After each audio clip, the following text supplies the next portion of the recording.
Igualmente, jóvenes, estad sujetos a los ancianos y todos sumisos unos a otros, revestidos de humildad, porque Dios resiste a los soberbios y da gracia a los humildes.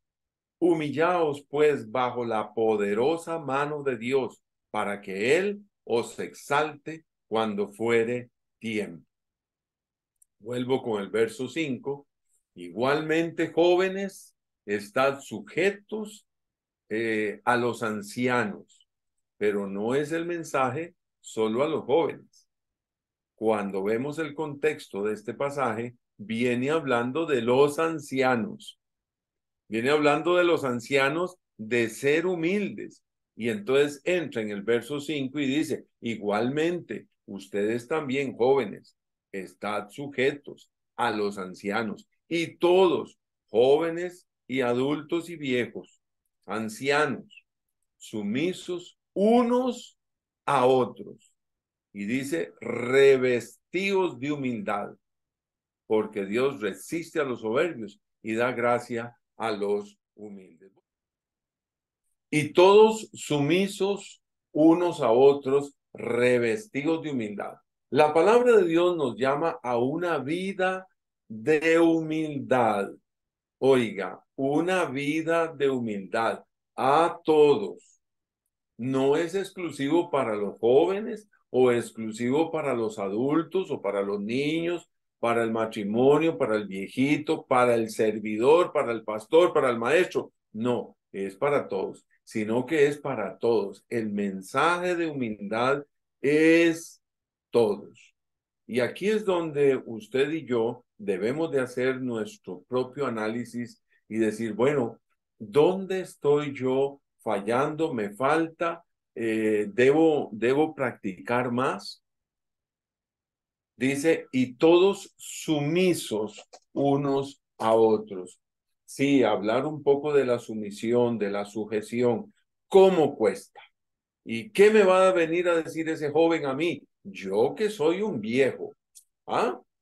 La iglesia del Señor es una sola comunidad donde todos formamos parte del mismo cuerpo. Por lo tanto, el mensaje es el mismo para todos. Eh, es de analizar, mis hermanos, que el apóstol Pedro no está hablándole a inconversos, está hablándole a las iglesias. Quiere decir que le está hablando a los creyentes. Este mensaje es para usted. Este mensaje es para mí. Bueno, sí, pero pastor, es que usted está ahí para servir. Sí, es cierto. Pero usted aquí se está refiriendo no solo al pastor, no solo a los ancianos. Y cuando se habla de los ancianos aquí en esta carta, se refiere no solo a las personas de edad mayor, sino también a los servidores de la iglesia, así como lo oye. Y mire esto, esta parte, dice, revestidos de humildad. Escúcheme esto. El pensamiento aquí es ponerse el delantal aquel que cuelga amarrado desde la nuca. Ah, ¿se recuerda de ese delantal? Ajá, que usan las señoras ahí en la cocina, pero que lo usa también el que está trabajando en el taller, en la ebanistería. Pero este delantal era el delantal que usaban los esclavos. Sí, el pensamiento es de ese delantal amarrado a la nuca. Este delantal era usado por los esclavos de la época. Este delantal es el mismo que tomó el Señor Jesús, alguien mencionó ahora esto, cuando le lavó los pies a los discípulos. ¿Qué fue lo que hizo el Señor Jesús? Mire el pasaje, y esto nos llama la atención para entender claramente cómo es que se practica la humildad. Se levantó de la cena y se quitó su manto. Y oiga lo que dice, y tomando una toalla, se la ciñó.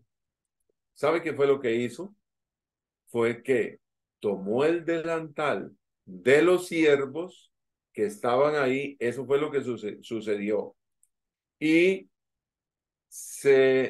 lo pasó por la cabeza y amarró aquel delantal.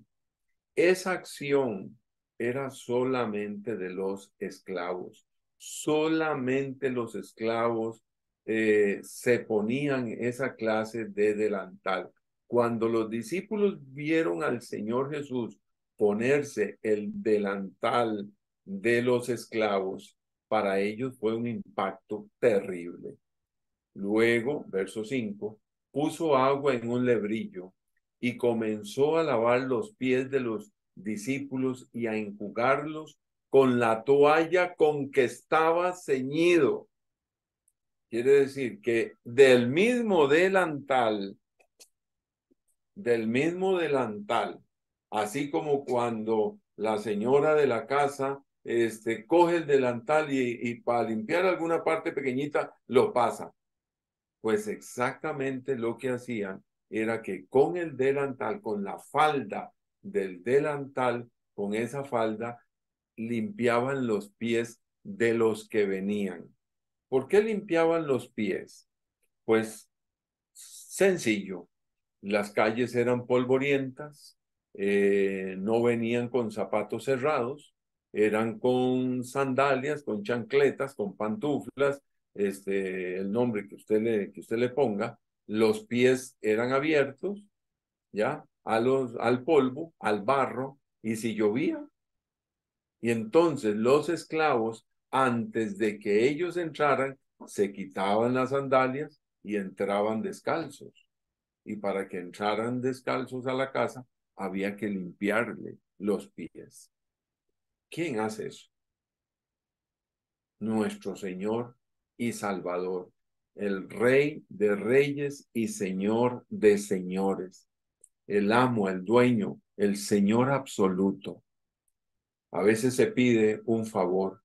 Mire, podría traerme tal cosa. Ay, que se lo pidan a otro, ¿por qué me lo piden a mí? Mire, podría ayudarme con esta silla, pero ¿por qué a mí? Mejor a otros, yo estoy para hacer otras cosas. Mire, me podría ayudar a limpiar aquí. Para eso le pagan a otros. Qué terrible, ¿verdad? Qué terrible. ¿Sabe usted que cada acción para manifestar mi humildad, esto va creando en mí carácter, personalidad, vida cristiana? Entonces vino a Simón Pedro y Pedro le dijo, Señor, ¿tú me lavas los pies? Aquí quien tiene que lavarme los pies son los esclavos de la casa.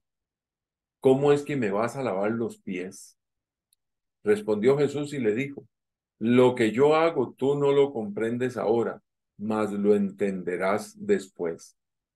Más o menos unos 25 a 30 años después de este evento, este mismo apóstol Pedro está escribiendo Primera de Pedro, el pasaje que acabamos de estar viendo, Primera de Pedro 5.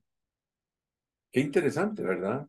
Porque tuvo que pasar un tiempo para que Pedro, siendo apóstol, siendo cabeza de los apóstoles, aprendiera esta lección. Y lo bueno de esta lección, mis hermanos, es que la humildad se debe de practicar. Dios, hazme humilde. No, no va a ser así. Usted es el que va a estar practicando la humildad. Dios, ayúdame a entender tu palabra. Excelente. Dios, quiero escuchar tu voz. Muy bien. Señor, ayúdame a profundizar en el amor, en el gozo, en la paz, en la ayuda, en el servicio. Excelente. Todo eso vale. Y ahí es donde Dios va a darte las oportunidades. Como dice la escritura, que el Señor ha preparado las buenas obras para que las practiquemos. Y entonces se vendrán los momentos para practicar la humildad. Sí. A lo mejor nadie te va a dar las gracias, como lo he dicho muchas veces. Yo creo que una de las acciones más especiales del creyente es hacer una buena obra y que ojalá nadie le dé las gracias. Por eso es bonito hacer y trabajar para los niños, ¿verdad? Para los niños es un vacilón, mis hermanos, ¿sí? Usted hace algo con ellos y salen corriendo y se van, ¿verdad? Y los padres están, vaya, dele las gracias a don Denis, ¿ah? Vaya, dígale a don Iván muchas gracias. Y fue porque Iván llegó y le dio tal vez, qué sé yo, ¿verdad? Ahí un pedazo de pan o no sé, alguna cosa. Pero bueno, y los padres estamos para enseñar a los niños para, vaya, de las gracias. Pero qué bonito, ¿verdad? Por eso me encanta el trabajo, el servicio que hacemos para la obra misionera, porque nadie nos va a dar las gracias hasta que lleguemos a la presencia del Señor. Veremos qué fue lo que hicimos. Respondió Jesús y le dijo, lo que yo hago tú no lo comprendes ahora, mas lo entenderás después. Pedro le dijo, no me lavarás los pies jamás. Jesús le respondió, si no te lavare, no tendrás parte conmigo. Oiga, había que quebrar un corazón orgulloso. Y quiero decirle, ya tenía más de 2 años de caminar con el Señor Jesús. Ese era Pedro, así como lo oye. Ya tenía su tiempo de caminar con el Señor Jesús y esta lección no la había aprendido, la humildad.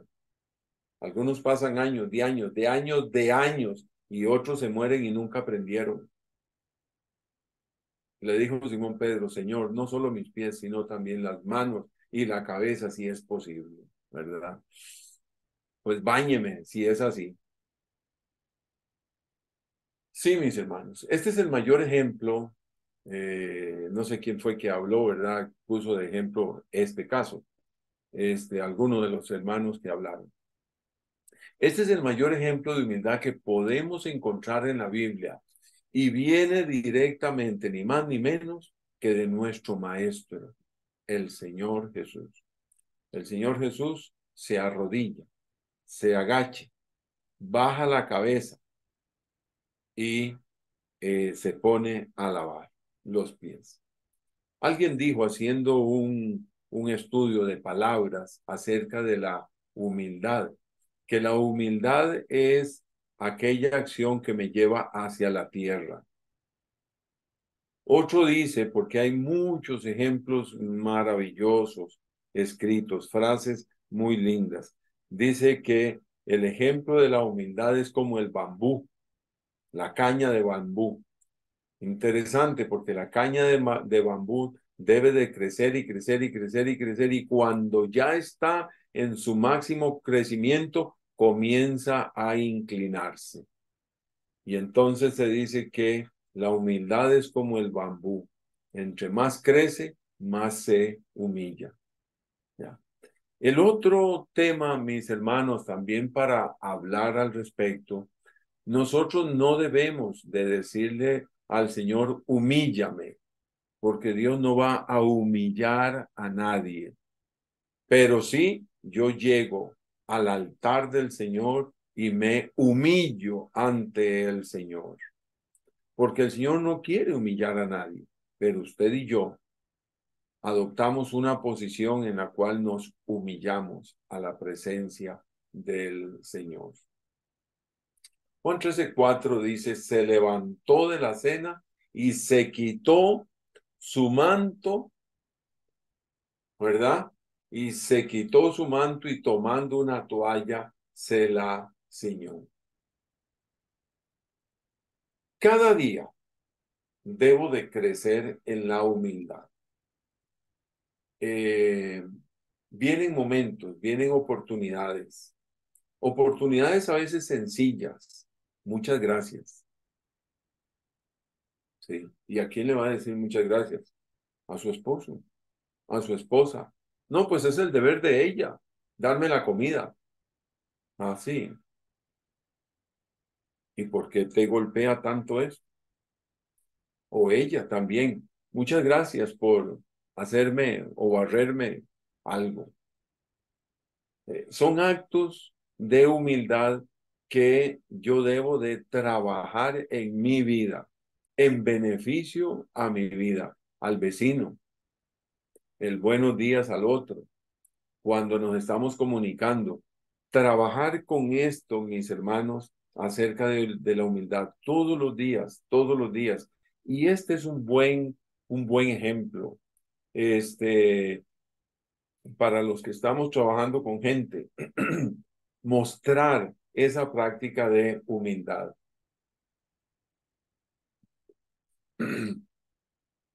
Otro punto, la humildad no se proclama. Yo quiero que hoy sepan todos ustedes que yo soy tan humilde. ¿Sabe qué estás diciendo? Lo que estás diciendo es que eres orgulloso de lo que estás haciendo. La humildad no se proclama, la humildad no habla, la humildad no grita, la humildad es silenciosa. La humildad se practica en silencio, ahí, calladito, calladita. Sí, simplemente tomó la toalla, tomó el delantal, se lo ciñó, pasó la correa de la tira, ¿verdad? Por la cabeza y se amarró el delantal y se agachó. No fue que les dijo, muchachos, voy a lavarles ahora los pies, prepárense, porque yo soy tan humilde. No, no, así no es. La humildad es yo diría, la reina de las virtudes, ¿ya? Lo que pasa que es la de mayor silencio. La humildad se practica y hay que practicarlo, hay que practicarlo, hay que hacerlo. Si hoy se te olvidó, que mañana no. Y si hoy no lo hice, bueno, ay, mañana sí, Dios mío, dame otra oportunidad. Es de practicar, porque del corazón nacen los malos pensamientos, las mentiras, los hurtos, los adulterios, el robo, todo nace del corazón. ¿Y cómo trabajo el corazón? La única forma de trabajar el corazón es con la palabra de Dios, llenarlo. Y esta práctica de la humildad trabaja con todo mi ser, porque vemos al Señor Jesús que tiene que agacharse, ¿verdad? Vemos al Señor Jesús que tiene que coger el delantal. Vemos al Señor Jesús que tiene que buscar la olla con agua. Sí, esto se tiene que practicar. Es un trabajo, mis hermanos. Y tal vez usted y yo decimos, es que me cuesta tanto esto. Sí, al ser humano le cuesta, porque el ser humano fue hecho como humilde, pero en el Edén, el orgullo, la soberbia, la pasión por ser como Dios fue lo que le mató la humildad. Pero en Cristo Jesús tenemos que revertir este cuadro. Otro punto, la humildad se vive. Sí, pues tiene que ser lo mismo, ¿verdad? Con la práctica, pero es parte de la vida. Hoy no lo hice, Dios mío, ayúdame. Mira, me equivoqué acá. Bueno, pero Dios, tú me darás la oportunidad y en la próxima, Dios, ahí voy. Y esto es así, mi hermano, así es la humildad. Es todo un trabajo para todos nosotros. Termino hoy, pero continuaremos con lo que dice Clay Newman. Y si tienes oportunidad de investigar de este hombre, quién era Clay Newman, es muy interesante quién era este hombre. La humildad nos permite silenciar nuestras virtudes, oiga, permitiendo que los demás descubran las suyas, no las mías. La humildad nos permite silenciar nuestras virtudes, que eres muy esforzado, que eres muy dedicado y estas cosas. Sabe que la humildad lo que hace es silenciarte y permite que los demás descubran las suyas. Ajá. Sí. Clyde Newman.